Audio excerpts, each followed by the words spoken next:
Tere tulemast kuulama Instar Talksi, podcasti juhtidele, kes soovivad tagada oma organisatsiooni jätkusuutlikku kasvu. Esimesel hooajal sukeldume kaitsetööstuse valdkonna väljakutsetesse, alates üldisest kuvandist kuni talentide leidmise ja hoidmiseni.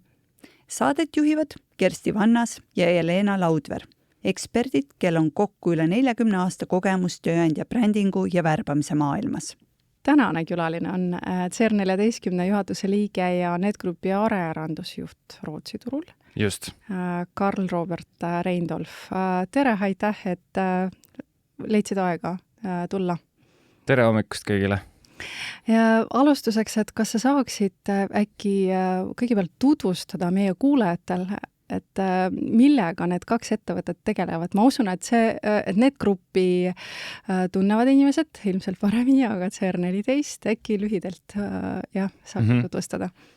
Jaa, ma võib-olla hakkangi siis tagantpoolt ettepoole, et NetGroup, tarkvaraarendus ja ärikonsultatsiooni ettevõte, 25 aastat turul olnud, teinud peamiselt nii riigihankeid kui ka erasektori projekte, aga viimased selline pluss-miinus 10 aastat on ikkagi olnud fookus ka toodete arendusel, mis tähendab seda, et erinevaid nii-öelda siis rätseb tarkvaraarendusprojekte vaadatakse kohe alguses selle pilguga, et kas need on midagi sellist, millel võiks olla turul laiem potentsiaal kui lihtsalt see, et me lahendame kliendi jaoks probleemi ära, ehk siis kas kliendi probleemist on võimalik tekitada kliendile uus revenue stream näiteks või uus spin-off ettevõte.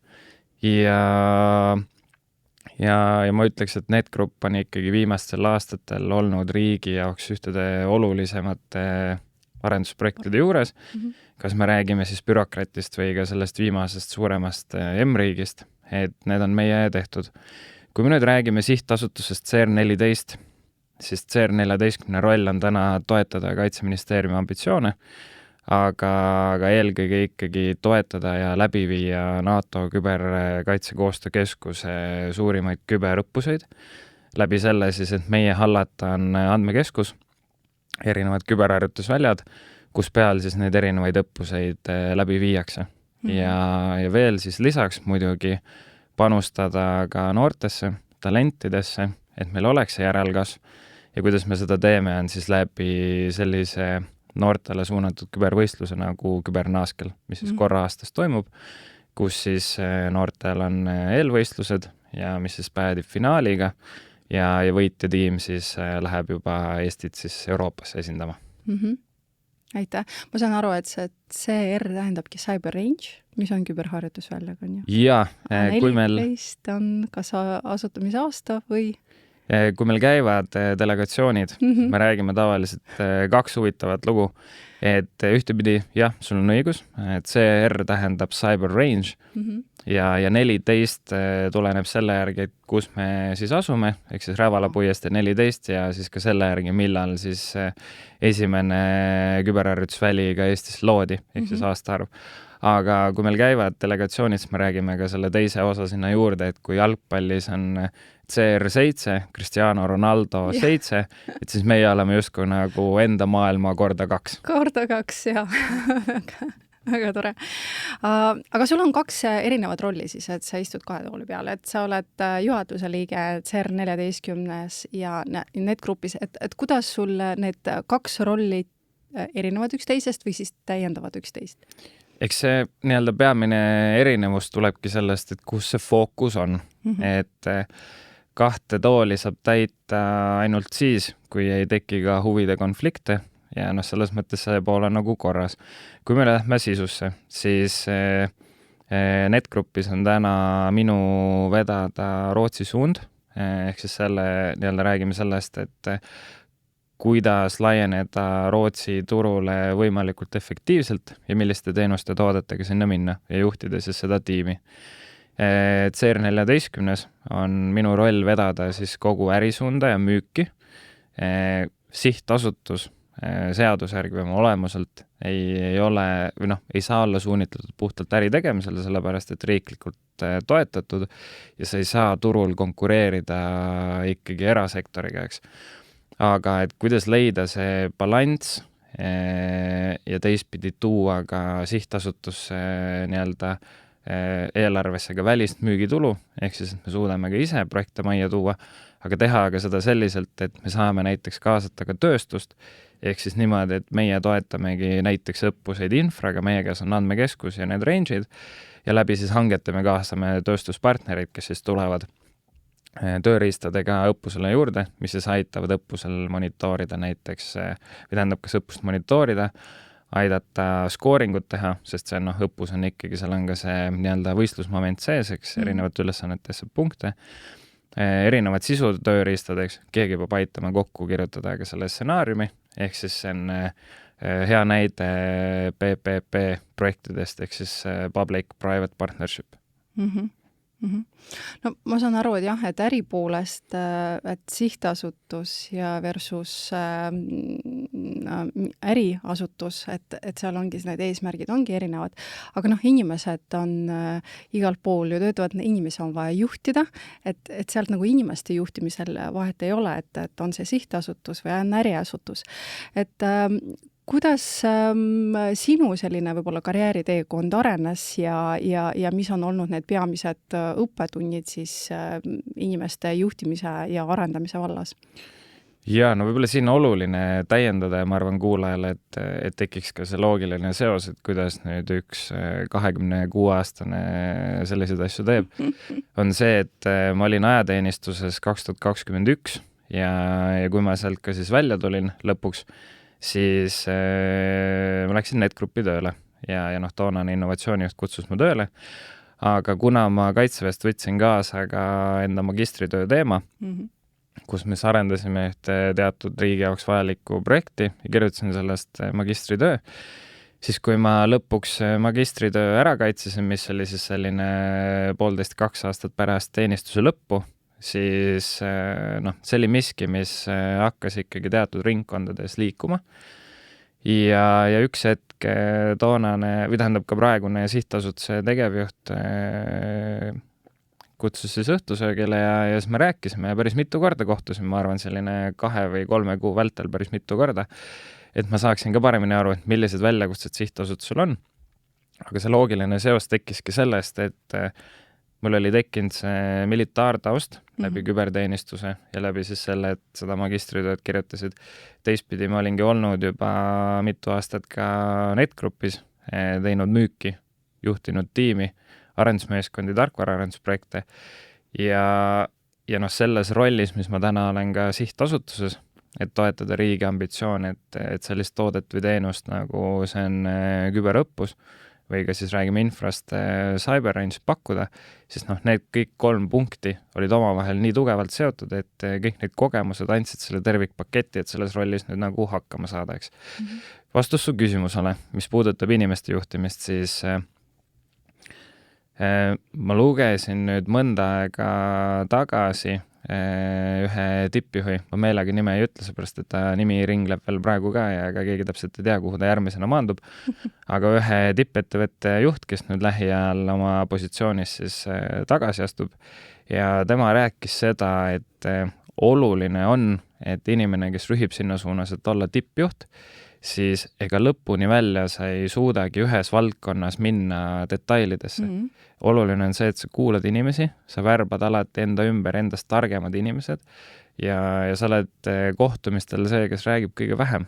Ehk siis sa võtad selle sisendi ja sinu vastutada on see, et tehakse see õige otsus või vähemalt tehakse see otsus. Ja kui see on ka vale otsus, siis sa võtad selle vastutuse. Ja lõpuni välja, aga siis ei ole vahet, kas sa juhid purjetamismeeskonda, võrkpallimeeskonda, arendusmeeskonda või siis ühte äriüksust, kus on turundusjuht või müügijuht. Et lõpuni, või tähendab, lõppkokkuvõttes on oluline see, et sa oma inimesi kuulad ja selle info pealt, mis sinuni tuuakse, analüüsid seda ja selle otsuse teed.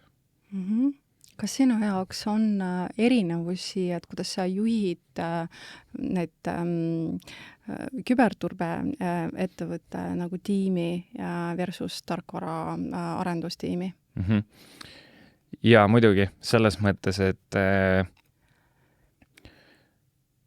ühtepidi, kui me nüüd räägime sihtasutusest, siis need rollid on eelkõige seotud nii-öelda müügisuunaga, eks. Et on inimene, kes toetab müügitegevus, on inimene, kes toetab turundustegevus, on inimene, kes toetab kommunikatsiooni poolt, on erinevad projektijuhid, projektidega seotud inimesed, eks, aga kui me räägime tarkvaraarendusmeeskonnast, me räägime ikkagi inseneride juhtimisest. Ja seal tulevad ikkagi mängi sellised asjad nagu sotsiaalsuse, kogu see pool, et müügitiim on selgelt ekstrovertsem ja selline tarkvaraarendstiim ei pruugi olla introvertsem, aga pigem on, eks. Ja see stiil, kuidas sa ka inimestele lähened või infot viid või kuidas sa neid kaasad, on hoopis midagi muud, eks. Nüüd NetGroupi puhul selgelt, kui ma ka sihtasutuse rolli võtsin, siis me enam ei saa täita tarkvaraarendusmeeskondade juhtimisrolli.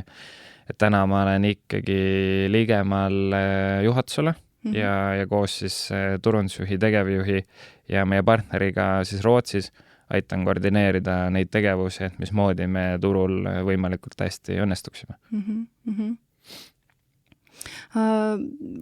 CR14 areneb ja laieneb.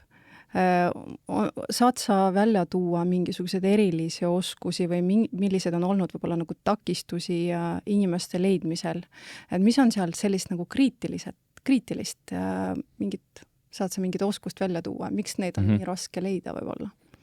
See on nii spetsiifiline valdkond ja me näeme, et mida aeg edasi, sõltuvalt ka geopoliitilisest olukorrast ja sellest, mis maailmas toimub, ta aina kriitilisemaks läheb ja täna me näeme seda, et Eesti on üks nii-öelda vedajatest või eesrindlikematest ja kui nüüd rääkida talentide värbamisest, siis, ja me räägime sihtasutusest CR14 või CyberRange'idest, siis need inimesed või need spetsialistid, keda meie vajame või keda me õppustel vajame või projektides vajame, need ei ole sellised talendid, kes tulevad sul maksimaalselt seksikate visuaalsete plakatite peale, kus sa teed ennast võimalikult ägedaks, vaid ikkagi loeb see missioonitunne, loeb see, et mida sa tuled siia tegema, mis on see sisu, mida saab teha ja mis on see panus, mida saab anda, eks.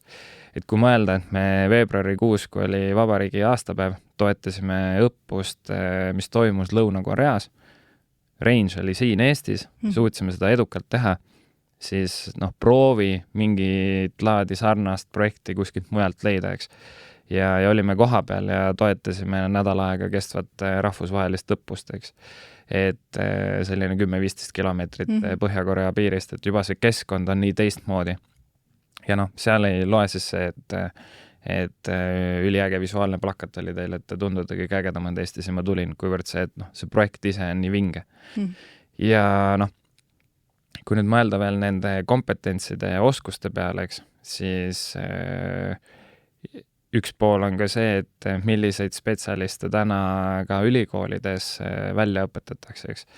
Et mitte lihtsalt kriitikat teha, sest ma ka ise olen ülikoolis küll äriinfotehnoloogia õppekava nõukogus, aga just see, et viia ka turult ja tööstusest ülikooli tagasi seda sisendit, et millised oskused, milliseid kompetentse on vaja. Ja me täna näeme ka seda, et Euroopas iga aasta jääb puudu selline suurusjärk 500,000 kuni 1 miljon küberspetsialisti ja tahame või ei taha, aga see suund on väga keeruline, see on hästi tehniline ja väheseid neid, kes suudavad neid õppekavasid lõpuni teha, kas Eestis või mujal. Ja need, kes suudavad ja sealt siis lõpuks ka tööle lähevad, siis nendel on hästi, eks. Ja siis see konkureerimine ettevõtete vahel, et see on juba päris raju. Jah. Tudengitel on raske ka praktikat leida. Siin me nüüd võib-olla räägime rohkem siis sellistest klassikalisest tarkvaraarendajatest, et seal on kindlasti keerulisem, aga ka need spetsialistid, keda me otsime, näiteks võrguinsenerid või DevOps insenerid, eks, kes aitavad selles nii-öelda CyberRange'i keskkonnas neid vajalikke õppusid püsti panna, et sellist spetsialiteeti Eesti turul täna on väga keeruline leida, kui mitte võimatu. Kus teie siis leiate neid spetsialiste? Kui me nüüd vaatame sihtasutuse inimesi, seda nii-öelda läbilõigeteks, siis me oleme pooleks militari ja pooleks tsiviil. Mis ma mõtlen on see, et meil on ikkagi pooled, kes on kaitseväe taustaga ja pooled, kes ei ole. Ja meil on ka küllaltki rahvusvaheline tiim, meil on inimesi, kes on militaartaustaga näiteks hoopis teistest riikidest kui Eesti, eks. Ja kuna me oleme ka üks nendest, kes NATO suurimaid õppuseid toetab, siis ka õppuste käigus meil on võimalus erinevate riikide esindajate ja meeskondadega kohtuda. Ja noh, see on see koht, kus tekivad need kontaktid ja kus tekib see võimalus, et kuule, näed, sa oled täna selles riigi tiimis, esindad küll seda riiki sellele õppusele, aga äkki sa tahad tulla meie juurde toimetama, et aidata järgmine aasta ise seda õppust näiteks läbi viia, eks. Et see on see koht, kus meie täna talente leiame ja tänu sellele, et õppused on ka rahvusvahelised, kus on 40+ riiki, siis ma arvan, ka strateegiliselt oluline on see, et meil oleks erinevatest riikidest inimesi majas, kes aitavad neid nii-öelda siis kontakte hoida ja neid ka linke riikide vahel, et nad ka edaspidi osaleksid, sest et see on ka kokkuvõttes see, kust Eesti riik saab selle eelarve, et neid õppusi edaspidi teha, ehk siis müügitulu näol. Ehk siis täna on see R14 on rahvusvaheline tiim, ma saan aru, ja noh, NetGrupis sa oled Rootsi turul, et millised on sinu jaoks sellised suurimad väljakutsed sellise rahvusvahelise tiimi juhtimisel? Alati on need kultuurilised erinevused, eks, et ma ei räägi sellest, et mida keegi joob või mida keegi sööb, vaid ikkagi see, milline on see töömentaliteet. Et noh, eestlane on tihtilugu võib-olla selline, kes tuleb vara ja läheb hilja, eks, et ta on küllalt fokusseeritud, räägib vähe ja tahab teha, ehk siis teeb palju, eks. Ma vaatan näiteks võib-olla mõtlen, et noh, meil ühtegi itaallast majas ei ole, aga noh, neile meeldib võib-olla rohkem rääkida, on ju, suhelda, et oleks selline hea vibe, eks ju, et enne kui hakatakse tööle ja aga noh, kui ma mõtlen ka NetGrupi kogemuse peale, et siis paar aastat tagasi mul oli tarkvaraarendusmeeskond, kus mul olid Eesti poisid, mul oli üks Aserbaidžaani poiss, siis olid 2 Türgi härrasmeest, arhitekti siis. Kas teil tüdrukuid on ka? Jaa, ikka on. Nüüd on. Ja noh, tüdrukud on rohkem analüütikud, aga nüüd on näha ka arenduse poole on neid rohkem, eks. Ja siis oli ka üks härrasmees siis Lõuna-Aafrika Vabariigist, kes on Rwandas õppinud. Ja jube äge punt oli koos, aga noh, siis hakkasidki kooruma välja need asjad, et kellel on kultuuriliselt näiteks teatud kellaaegadel palvusminutid, mille jaoks tuleb tegelikult eraldada ka eraldi ruum, et ka selliste asjadega tuli arvestada, eks. Aga mis me lõpuks hakkasime tegema, neid sellised kultuuriõhtud, kus siis erinevate riikide siis noh, esindajad justkui rääkisid.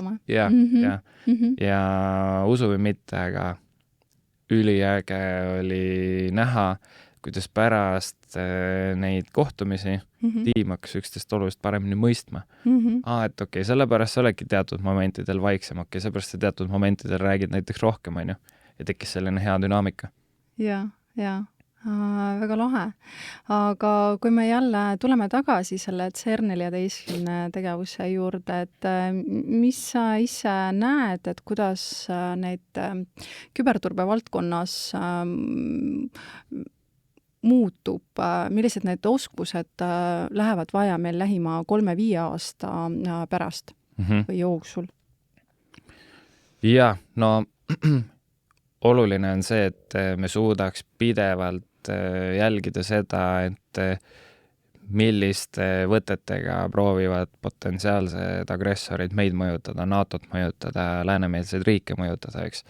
Et pidevalt õppida sellest ja suuta siis need kogemused või nii-öelda tuvastatud uued lähenemised tuua kohe ka võimalikult kiiresti õppuste stsenaariumitesse. Et vastasel juhul on see, et okei, me täna midagi kogeme ja suudame selle 5 aasta pärast alla stsenaariumitesse panna ja siis hakkame nii-öelda treenima nende vastu, eks ju, siis suure tõenäosusega on juba hilja. Et noh, see on kindlasti üks pool, eks. Aga kui me nüüd räägime näiteks küberharjutusväljade arendamisest, et noh, kui võib-olla alustuseks ka see pool, mis see küberharjutusväli on, siis noh, sisuliselt on ta keskkond, kus on võimalik erinevate asutuste, organisatsioonide, riikide võrke simuleerida, nii-öelda neid simulatsioone luua, eks, ja siis proovida neid erinevaid stsenaariumeid ka läbi mängida, eks, et oletame näiteks, et meil ongi lennujaam, meil on sadam, me katkestame kõik nende välised ühendused ära ja meil peaks justkui maanduma kohe 2 või 3 lennukit, et mismoodi me neid asju teeme näiteks, eks, või sadamatega. Või siis see, et on tavaliselt õppustel on erinevad siis tiimid, sinine tiim, kes siis peab suutma ühte võrku või asutust või organisatsiooni või ettevõtet siis kaitsta, eks, ja siis on üks nii-öelda punane tiim, kes peab siis seda pidevalt ründama. Ja on võimalik ka seal teha selliseid nii-öelda live fire formaate, eks, et kus ongi vastastikku mõjutamine, eks. Et ja kui me räägime inimestest või oskustest, mida on vaja, eks, siis ei taha küll liiga tehniliseks minna, aga võrguturve on kindlasti üks. Need samad ründevektorid, süsteemide virtualiseerimine, et me suudame neid erinevaid simulatsioone üldse luua, eks. Ja kuidas neid siis ka tehnoloogiliselt rakendada ja pidevalt neid teha võimalikult kiiresti ja automatiseeritud, eks, et seda aega läheks vähe ja mille võrra me saaksime teha ka suuremaid õppuseid, eks.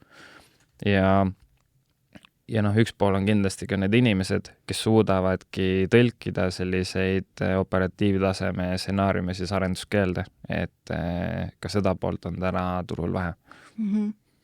Kas sa ei näe, et AI võib seal midagi asendada, kas või stsenaariumite kirjutamist? AI on toetav tööriist ja ma olen väga tugeval veendumusel, et see ka nii jääb. Et nii-öelda arutletakse ka, et kas peaks AI-d kartma, ma arvan mitte, vaid pigem peaks kartma neid inimesi, kes neid mudeleid kokku panevad, kes need algoritme koostavad ja neid, kes siis nendel erinevatel või tähendab AI-d kasutades siis ka seda vajalikku sisendit annavad, sest AI võtab midagi sisse, annab siis mingi väljundi, eks.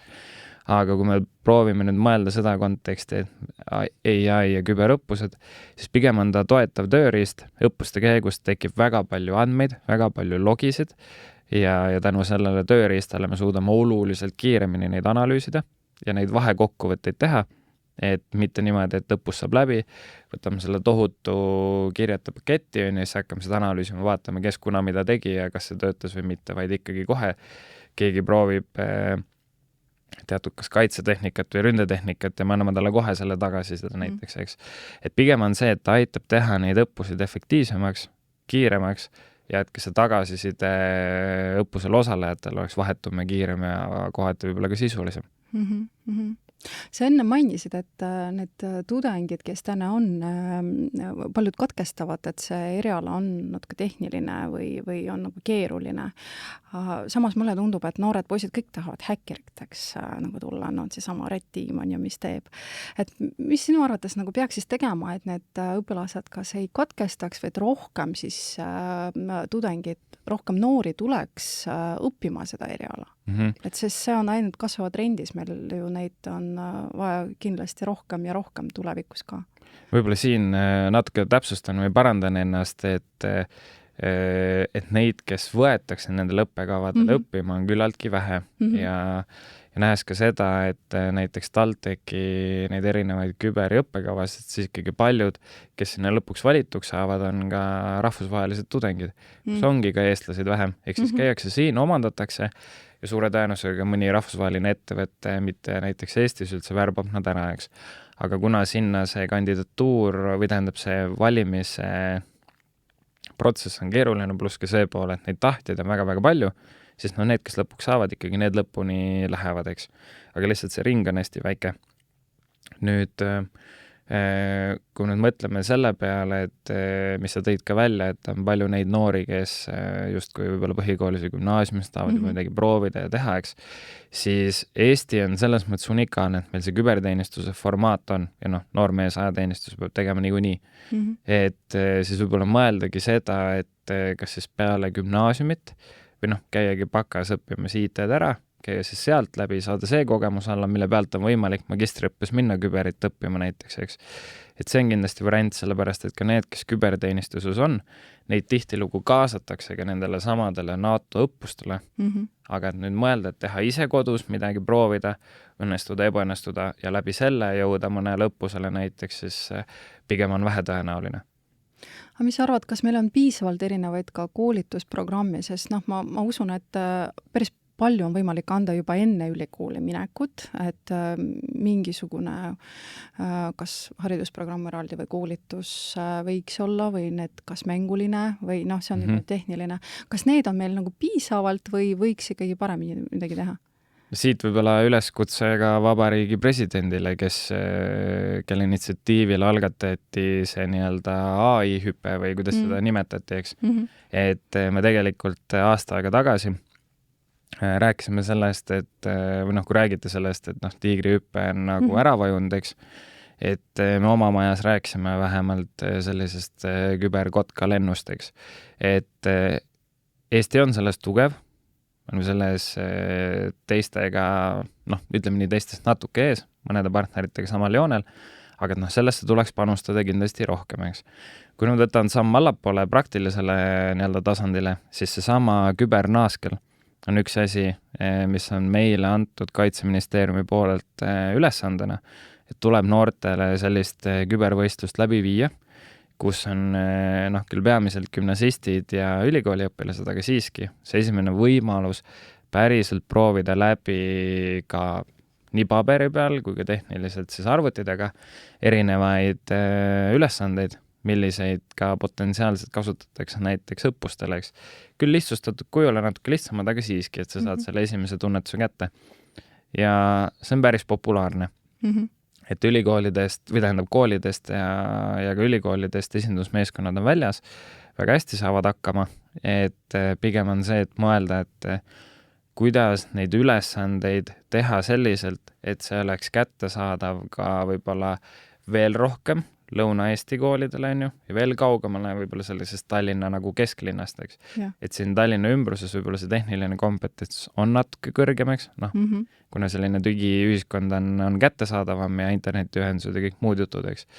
Aga et see nii-öelda ülesannete raskuskese oleks selline, et mõni noor võib-olla Võru koolist või Valga koolist või Pärnu koolist, on ju, kust ka täna on esindajaid, oleksid edukamad. Ja, täitsa nõus. Kuidas sa ise näed, et kuidas meil avalik ja erasektor koostööd teeb sellest küberturbe valdkonnas Eestis? Siin müts maha, et väga hea tugev koostöö meil Kaitseministeeriumiga, et meil on tugev minister, kes saab küberist aru, väga hästi saab aru, tervitused Hannole ja ka see meeskond, kes täna Hanno all on, ministri all on, saavad sellest aru, eks. Et eks kindlasti lähiaastatel tuleb ka sellisel asjal nagu küberpoliitika rohkem rõhku panna, et ta oleks veel rohkem kõikidest sellistest kineetilistest kaitse nii-öelda teemadest nagu ka esile tõusvam, eks. Aga kui nüüd rääkida koostööst kübertööstusega, siis samamoodi müts maha, et üksi me ei tee midagi ära, et meil on samamoodi raamlepingud, raamlepingu partnerid, kes aitavad meil teha neid õppuseid Eestis koha peal, kui on vaja, siis Lõuna-Koreas, eks olime 2 partneriga koha peal, et Eesti küberettevõtete tase on tohutult kõrge, et käivad samamoodi mööda maailma õppuseid tegemas, nii erasektorile kui ka avalikule sektorile, et igapäevaselt suhtleme enda partneritega, et paremini aru saada sellest, et millist rolli me ise võiksime täita, kuidas me saaksime toetada nende ambitsioone uutel turgudel, eks, et olla kogu aeg tagataustal olemas, kui nad suudavad uue kliendi leida, et kuidas siis õppus meie nii-öelda infrastruktuuri peal ära teha, eks, aga nad saavad oma tööriistu ja sisu poolt siis kasutada. Et väga hea on ja loodame, et me suudame seda hoida ja veel paremaks ehitada. Sa mainisid, et Eesti positsioon nagu küberturbemaastikul globaalselt on päris tugev, aga võib-olla on keegi veel ees meist, et oskad sa välja tuua, et kellest me oleme maha jäänud võib-olla ja samas, millised on meie tugevused, milles me oleme ees? Ega selles mõttes me ei näe kunagi kardinate taha, eks, lõpuni välja. Et kui me mõtleme nüüd riikide tasandil, siis tahame või taha, lõpuks ikkagi suurem võtab oma ja kellel on ikkagi ressursse rohkem, finantsilise eelkõige, eks, et see suudab ka oluliselt kõrgemat tasu maksta ja selle võrra ka talente värvata, eks.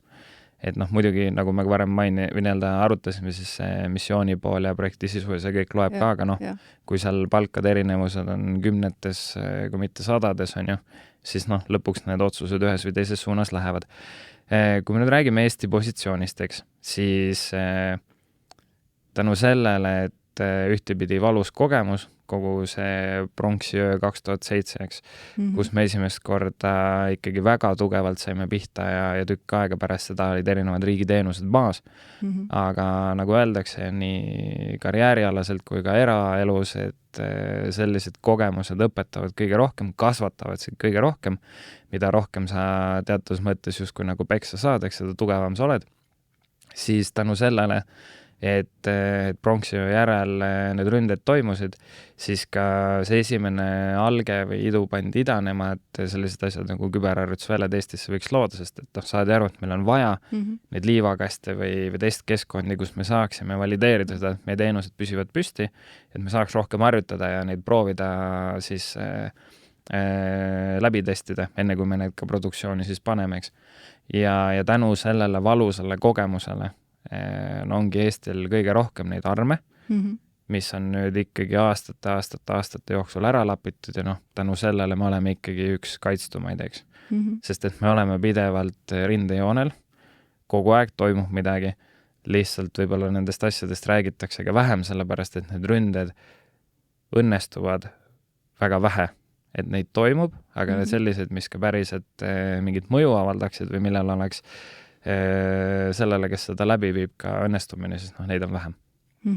Saad sa mõni riigi võib-olla meile eeskujuks välja tuua? On üks ütlemine, et võitja on fokusseeritud võidule ja teine ja kolmas koht on fokusseeritud võitjale, eks. Et selles mõttes pigem on oluline see, et NATO püsiks ühtne, me teeksime koos neid asju, me võimalikult avatult jagaksime seda kogemust, et me kõik tooksime selle kogemuse siis õppuste planeerimise faasi sisse, et need asjad saaksid ka stsenaariumitesse kirjutatud, et me võimalikult, kuidas siis öelda, train as you fight põhimõtteleks, et võimalikult palju tuua seda reaalelu nendesse stsenaariumitesse sisse, et me oleksime jätkusuutlikumad. Et loeb see koostöö, siin see ei ole valdkond, kus keegi saab soolot teha. Võib, see kindlasti teatud maani töötab, aga lõppkokkuvõttes on ikkagi see, et vähemalt läänemeelsed riigid või NATO riigid peavad suutma koos oma majandusi üleval hoida ja see, et üks riik on kaitstud ja teine ei ole, siis noh, see lõppkokkuvõttes ei aita mitte kedagi, et oluline on see, et kogu allianss on kaitstud. Millised võib-olla nagu tehnoloogia sellised trendid sind isiklikult huvitavad praegu? Noh, enda taustast see, et ma gümnaasiumis arvasin või olin hästi veendunud, et ma lähen üldse politoloogiat õppima, riigiteaduseid, sest et ikkagi vanakooli poliitikud ja need, kes aitasid ka iseseisvuse taastada ja riigi üles ehitada, et need olid inimesed, kellele ise lasteaias või algklassides vaatasid hästi nagu alt üles ja tahtsid samasugune olla, eks. Aga veel jõuad sinna? Võimalik, eks, et kes teab, mida siis teha, kui oled 60+. Aga siis gümnaasiumi ajal ma sain teha kaasa ka erinevad siis poliitikute kampaaniaid, siis ma nägin, et noh, see tegelikult ei ole ikkagi päris see, eks. Et ühtepidi on küll äge olla seal saalis ja otsustada, aga väga palju sisendit tuleb ikkagi ettevõtjate käest. Ja noh, ettevõtjad lõpuks ka viivad need asjad ellu, eks, kui seadusloome ja siis nendele sobivaks tehakse, eks. Et see on pigem see, mida tahaks teha, eks. Ja kui nüüd rääkidagi sellest, mida ma siis õppima lõpuks läksin, oligi äriinfotehnoloogia, sest et seal oli see kombinatsioon olemas, et oli ühtepidi palju selliseid majandusaineid, aga teistpidi oli ka see tehnoloogiline pool olemas, sest siis räägiti sellest, et ikkagi IT-d tuleb õppida ja noh, näha oli, et turul neid vakantse oli. Ja läbi enda erinevate töökogemuste ma olen aru saanud, et enda tugevus ongi rohkem sellistes kontaktide loomises, uute võimaluste tekitamises, uute nii-öelda initsiatiivide või uute võimaluste käivitamises ja siis nende nii-öelda lõpuni viimisel. Ja noh, siit ongi tekkinud selline justkui hübriid, et sa oled tehnoloogia valdkonnas, aga need ülesanded, millega sa tegeled, on rohkem võib-olla sellised sotsiaalsemad, eks.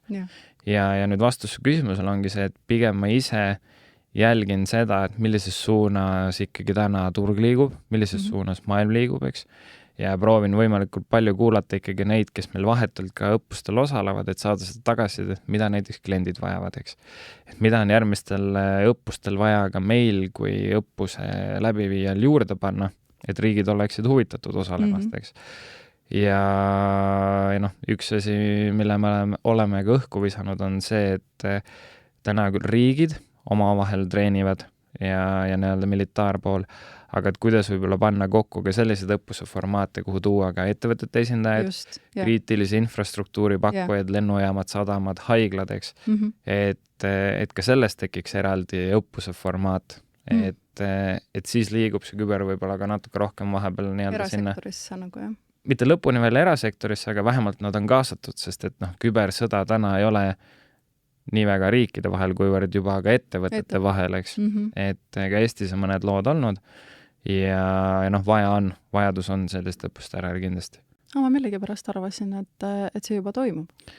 Selles mõttes ta toimub, et kui me nüüd räägime nendest tiimidest või meeskondadest, mille riik siis paneb välja õppustele, siis seal on tihtilugu ikkagi kaasatud telkode esindajad, pankadest mõned insenerid, eks ju, et kes saavad selle kogemuse, aga kui mõelda, et ettevõttest näiteks oletame on 500 või 1000 inimest ja sul on 1-2 inimest, kes osaleb, siis see teadmus sul majas sees on täpselt nii kaua, kuni need inimesed on, eks.